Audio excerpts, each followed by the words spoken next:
Audio Jungle.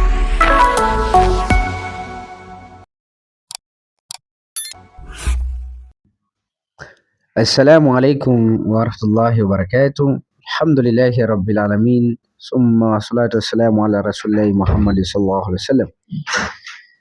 Amma baada ya kumshukuru Allah subhanahu wa ta'ala na kumtakia ziada na rehma mtume wetu Muhammad sallallahu alaihi wasallam.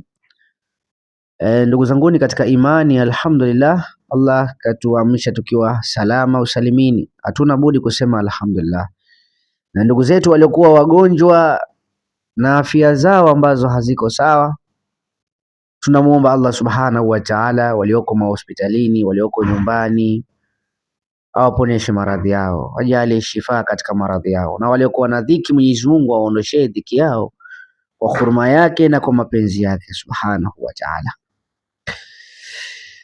Leo tuko bimana katika hali, tumerudi tena katika darasa mbalimbali au katika mwendelezo wa darasa zetu.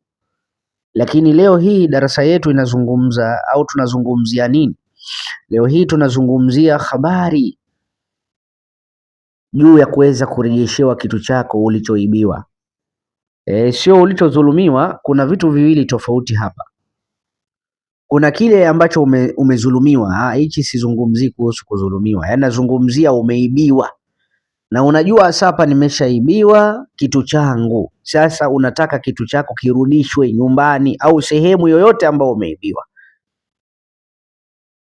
Nini ufanye? Kwanza kabisa inaitakikana lazima uwe na yakini kwa Allah subhanahu wa ta'ala, kwamba ukimuomba Allah subhanahu wa ta'ala basi na yeye atakujibu. Na yeye atafanya nini? Atakujibu insha Allah kwa uwezo wake subhanahu wa ta'ala. Kwa hiyo kutokana na swala kama hilo, nini ufanye pindi unapoibiwa na ukajua umeibiwa na hauna nguvu ya kuweza kwenda popote, huna nguvu ya kuweza kumshtakia? Nataka kuja huku shekhe, nikuombee Mungu, mimi lazima nitakwambia na mimi kidogo nipate sadaqa, nipate mpunga. Sasa wewe mwenyewe ujifanyie. Sasa cha msingi zaidi au maandalizi ya hilo jambo ili kuweza kukipata kitu chako ulichoibiwa, fanye hivi ambavyo nitakapokuelekesha au nitakapokuelezea kwa taufiki yake Allah subhanahu wa ta'ala, na kwa mapenzi yake neema kubwa sana itapatikana insha Allah khair. Maandalizi yake yanakuwa katika hali gani? Maandalizi yake, kwanza kabisa uwe na udhu kamili, yani utie udhu, alafu kaa ile sehemu ambayo unajua hii sehemu ndo nimeibiwa kitu changu hapa, sawa? Kaa. Ikiwa hiyo sehemu ni ngumu kuweza kukaa, basi kaa japo sehemu, nenda sehemu ilikuwa nzuri ndani, sehemu ilikuwa iko tahara kabisa, wakati una udhu wako, sehemu ya kufanyia hiyo ibada, hiyo ni ibada, iwe ni tahara. Eka msala wako vizuri, elekea kibla, uwe na udhu kamili, swali raka mbili kwanza, sunnatul hajja, za kumwomba Allah subhanahu wa ta'ala juu ya hilo.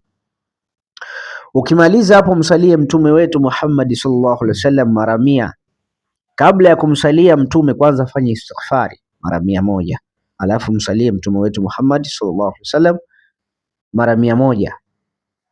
Ukimaliza hapo, mueleze Allah subhanahu wa ta'ala, nyanyua mikono yako, mwambie ya Rabbi, mimi dhalili mno na sina nguvu, lakini nakuelekea wewe kwa sababu hii ni haki yangu na nimedhulumiwa. Yani haki yangu hii mtu kaichukua, na sijui imeelekea mashariki, magharibi, kaskazini, kusini, sijui iko juu au iko chini, lakini wewe unaijua haki yangu iliko.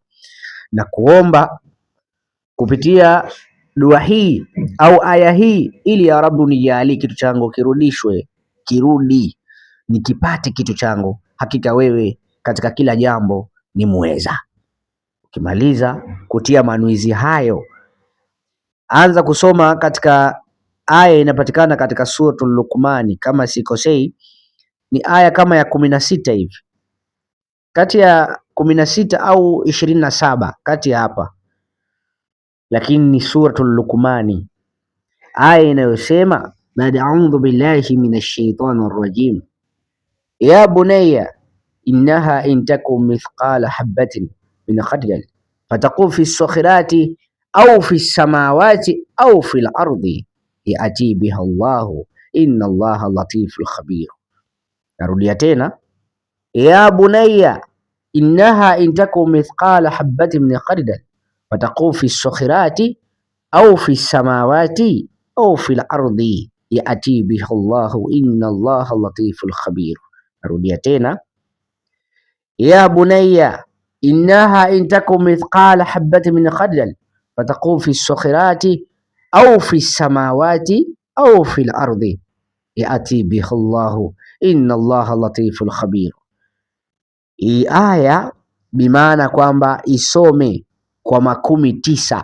Wakongo wanasema isome kwa 19, lakini sisi kwa Waswahili tunasema, yani sisi wa Tanzania tunasema isome mara 90, ndio 19. Wakongo wanasema 19, yani mara ngapi? Mara 90. Kwa kikao kimoja, usiongee na mtu, usizungumze na huyu wala usizungumze na simu, weka simu pembeni, soma hii aya, tushakie Allah subhanahu wa ta'ala.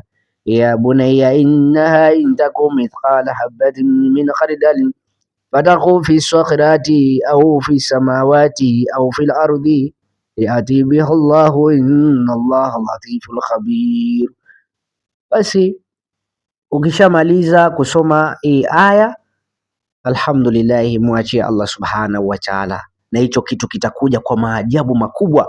Na hii ndio darasa yetu ya leo, sina la ziada zaidi. Chukueni haya mafunzo ndugu zanguni, leo hii tuko, kesho hatuko. Assalamu alaikum warahmatullahi wabarakatuhu.